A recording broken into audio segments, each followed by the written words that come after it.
하나님의 말씀 욥기 21장 1절부터 16절에서 보겠습니다. 욥이 대답하여 이르되 너희는 내 말을 자세히 들으라. 이것이 너희의 위로가 될 것이니라. 나를 용납하여 말하게 하라. 내가 말한 후에 너희가 조롱할지니라. 나의 원망이 사람을 향하여 하는 것이냐?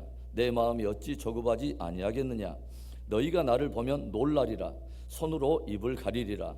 내가 기억하기만 하여도 불안하고 두려움이 내 몸을 잡는구나. 어찌하여 악인이 생존하고 장수하며 세력이 강하냐?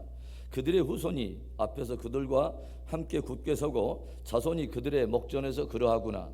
그들의 집이 평안하여 두려움이 없고 하나님의 매가 그들 위에 임하지 아니하며 그들의 수소는 새끼를 베고 그들의 암소는 낙태하는 일이 없이 새끼를 낳는구나. 그들은 아이들을 양떼같이 내보내고 그들의 자녀들은 춤추는구나. 그들은 소고와 수금으로 노래하고 피립으로 즐기며 그들의 날을 행복하게 지내다가 잠깐 사이에 수월에 내려가느니라. 그러할지라도 그들은 하나님께 말하기를 우리를 떠나소서. 우리가 주의 도리 알기를 바라지 아니하나이다. 전능자가 누구이기에 우리가 섬기며 우리가 그에게 기도한들 무슨 소용이 있으랴 하는구나.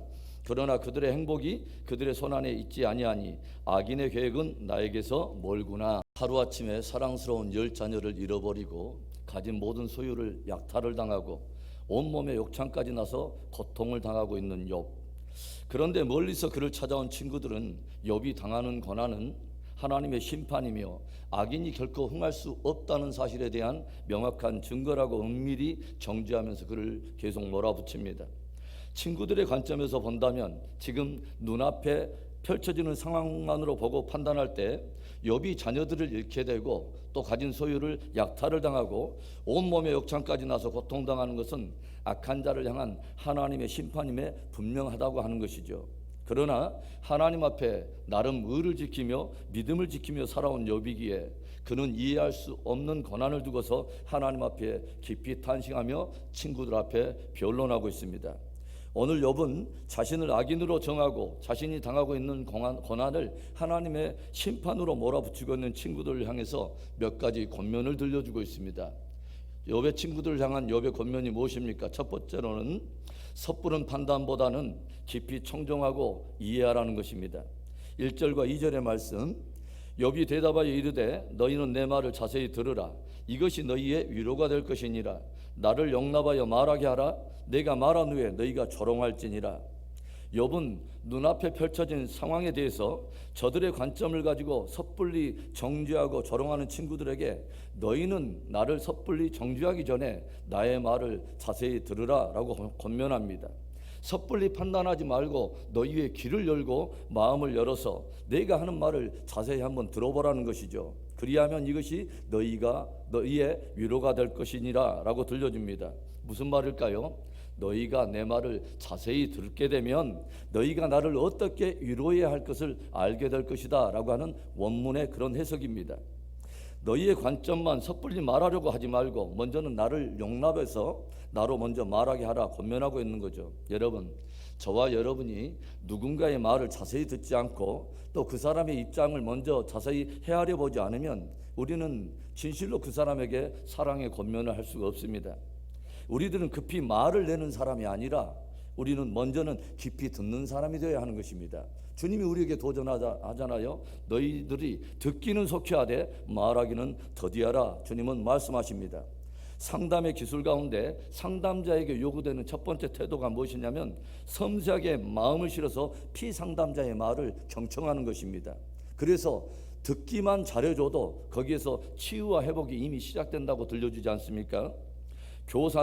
참된 교사는 한 번의 신실한 권면을 위해서 존재를 품는 사람이다 라는 그런 말이 있어요. 사람의 마음에 대해서 연구하는 어떤 한 사람이 이런 의미 있는 통계를 들려주는 것을 제가 들었습니다.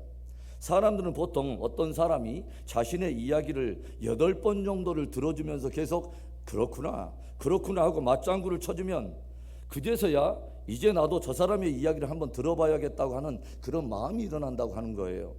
마음과 귀를 열고 들으면서 그렇구나 하고 맞장구를 쳐주면 자신을 이해해주는 그 사람을 향해서 비로소 마음의 문을 열고 그 사람의 권면을 받아들일 준비가 되게 되어 있다고 하는 것이죠.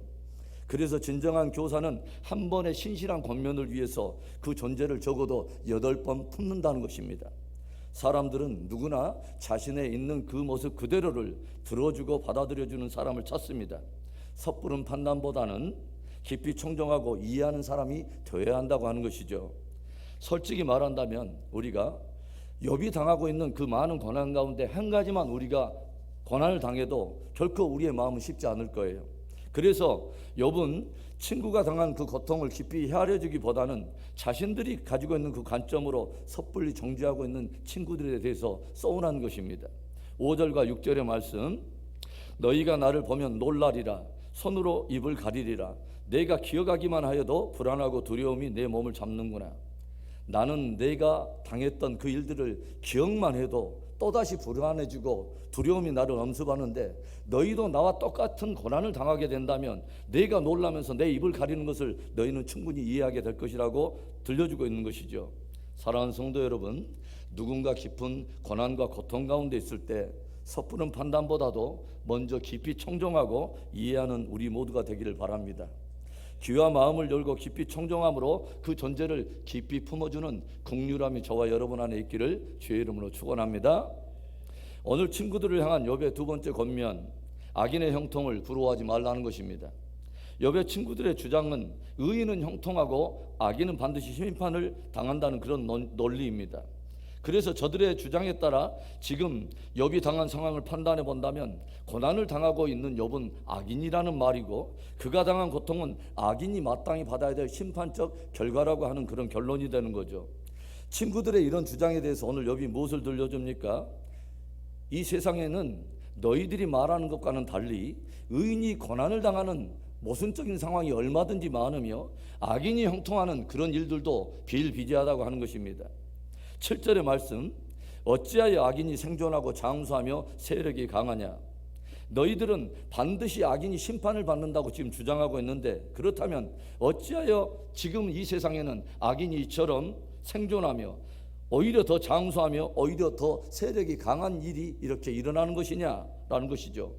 당장 심판받아야 될 악인의 가정에 오히려 그 후손이 강건해지고 그 집이 오히려 평안하며 오히려 풍성한 것을 그렇게 행복하게 누리다가 오히려 고통도 없이 죽어가는 그런 일들이 많이 있지 아니하냐. 그래서 저들은 하나님 없이도 저들이 누리는 평안과 형통으로 인해서 속으로 이렇게 말한다는 것이죠. 야, 하나님 없이도 우리가 이렇게 형통할 수 있는데 왜 우리가 하나님의 도리를 굳이 알 필요가 있느냐. 전능자가 누구이기에 우리가 그를 섬기며 우리가 또 그에게 기도한들 무슨 소용이 있다는 말이냐라고 비아냥거린다는 거예요. 그리고 놀랍게도 그 악인들에 대해서 하나님께서 즉시로 매를 들지 아니하고 오히려 침묵하시더라고 하는 것이죠. 여러분, 지금 말하려고 하는 욥의 핵심적인 메시지가 무엇일까요? 악인들도 하나님 없이 얼마든지 형통할 수 있기 때문에 악인들의 꾀를 쫓아가자는 것입니까? 하나님 없이 얼마든지 그렇게 잘 살 수 있으니까 하나님을 떠나자는 말입니까? 아닙니다. 오히려 정반대입니다. 하나님 없는 형통을 부러워하지 말라는 것입니다. 악인의 형통을 보고 결코 부러워하는 자가 되지 말라는 것입니다. 욥은 친구들이 현재적이고 또 현실적인 상황만으로 섣불리 의인과 악인을 판단해서는 안 된다는 것을 강조하기 위해서 현실에서 의로운 자가 고난당할 수도 있고 악인이 형통할 수 있다고 그렇게 말하고 있는 것입니다. 여러분, 그렇다면 현실에서 얼마든지 형통할 수 있고 하나님 없이도 장수하며 풍성함을 누리고 하나님과 그분의 도에 대해서 무관심하고 오히려 내면에 그렇게 하나님의 진리를 조롱하는 저들에 대해서 성경이 들려주고 있는 경고는 무엇입니까? 성경은 하나님의 유기적인 심판을 경고하고 있습니다. 유기한다는 말을 여러분은 아시죠? 버려진 개를 유기견이라고 말하지 않습니까? 하나님께서는 하나님 없이 살 것을 결정한 악에 대해서, 그리고 진리를 버리고 살 것을 결정한 그 악인들에 대해서 그냥 내버려 두시는 하나님의 유기적 심판을 집행하고 계신다고 하는 거죠. 그래서 정말 그런 악들이 이제 분량을 다 쌓아갈 때 하나님께서는 마침내 저들에게 진노를 내리신다고 하는 것입니다. 로마서 2장 4절과 5절에 이런 말씀이 있죠. 혹 내가 하나님의 인자하심이 너를 인도하여 회개하게 하심을 알지 못하여 그의 인자하심과 용납하심과 길이 참으심이 풍성함을 멸시하느냐. 다만 내 고집과 회개하지 아니한 마음을 따라 진노의 날 곧 하나님의 의로우신 심판이 나타나는 그날에 임할 진노를 내게 쌓는도다. 여러분, 이 세상에는 하나님 없는 형통도 있고 하나님 없는 성공도 있습니다. 그러나 현재적이고 현실적인 상황이 끝이 아닙니다. 정말 무서운 것은 하나님의 유기적인 심판인 것이죠. 하나님이 관심을 두지 않는 무관심한 인생이 참으로 두려운 인생이 되는 것입니다. 오늘 욥은 우리들에게 권면하여 도전하고 있어요. 악인의 형통을 결코 부러워하지 말라. 악인의 형통을 결코 마음에 두지 말라라고 권면하고 있습니다. 오늘 친구들 향한 욥의 마지막 권면이 무엇일까요? 세 번째로는 악한 계획을 버리며 오직 주 안에 거하라는 것입니다. 욥은 친구들에게 이 세상에서는 온통 무질서와 혼돈이 있기 때문에 그 가운데 의인이 고난당하는 일도 있게 되고 악인도 형통하는 일이 있다는 것을 들려줘요. 악한 자들은 하나님을 부인하고 하나님에 대해서 무관심하며 오늘 자신들이 이루고 있는 모든 것들에 대해서 자신들에 의해서 스스로 이루었다고 생각하면서 하나님께 기도할 필요조차 없다고 그렇게 조롱한다는 것입니다.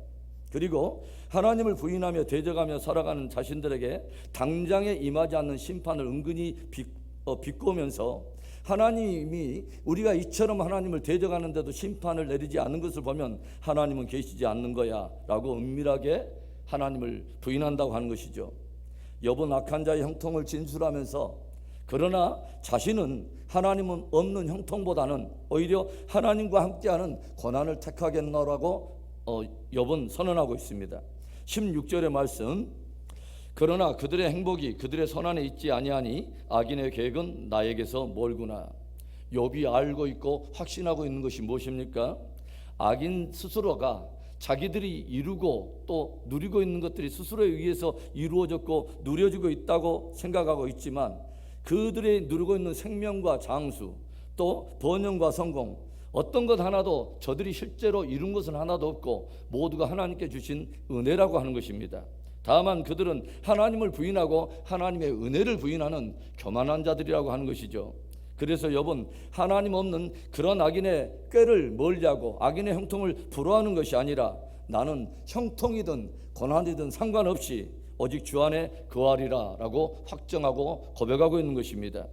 사랑하는 성도 여러분, 늘 섣부른 판단보다는 깊이 청정하고 이해하는 여러분 될 수 있기를 바랍니다.